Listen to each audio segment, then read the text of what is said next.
बेटा, तुम जानते हो, कभी कभी चुप रहना भी एक बहुत बड़ी समझ होती है।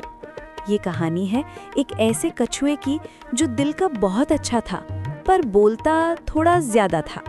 बहुत साल पहले एक शांत सी झील थी। पानी इतना साफ कि आसमान अपना चेहरा उसमें देख लेता। झील के किनारे हरी घास थी, छोटी मछलियां थीं और हवा धीरे धीरे चलती थी। उस झील में रहता था एक कछुआ, धीरे चलने वाला पर हमेशा बोलने वाला। रोज सुबह 2 हंस उस झील पर आते, सफेद पंख, शांत आंखें और हल्की सी मुस्कान। तीनों साथ बैठते, धूप को पानी पर नाचते देखते।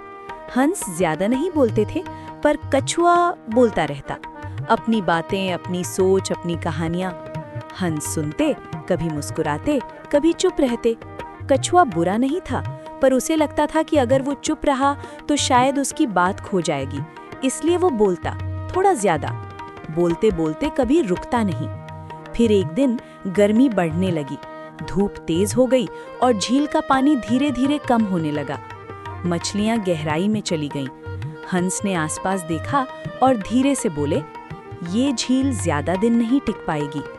एक शाम जब हवा भी थकी हुई थी, हम ऊपर की झील में जा रहे हैं, वहां पानी ज्यादा है।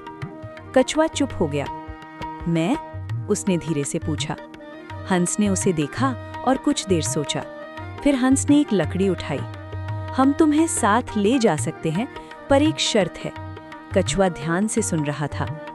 हमें ये लकड़ी दोनों तरफ से पकड़नी होगी, तुम बीच से पकड़ लेना, पर चाहे कुछ भी हो तुम बोलना नहीं। कछुआ ने हाँ में सिर हिलाया। अगली सुबह आसमान शांत था। हंस उठे, लकड़ी पकड़ी, कछुआ बीच में लटक गया। हवा हल्की थी, उड़ान धीमी थी। नीचे गांव दिख रहा था। गांव के लोग ऊपर देखने लगे। देखो, हंस कछुआ ले जा रहे हैं। कछुआ मुस्कुरा दिया। दिल में सोचा, मैं भी कुछ बोलूं, पर उसे याद आया शर्त। उसने अपनी आंखें बंद की और चुप रहा। फिर किसी ने जोर से कहा, ये कछुआ तो बहुत अजीब है। कछुए के मन में बात आई, मैं अजीब नहीं हूं। सिर्फ एक शब्द, सिर्फ एक जवाब। पर उसने फिर सोचा, बोलना जरूरी है या पहुंचना।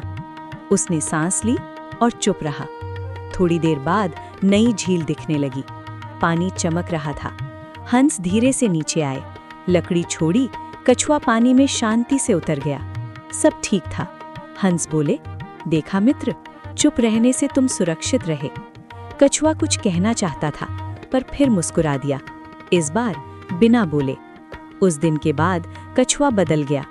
वो बोलता पर सोचकर, सुनना सीख गया और जब चुप रहता तो भी खुश रहता। बेटा, हर बात बोलनी जरूरी नहीं होती। कभी कभी चुप रहना ही सबसे समझदार बात होती है।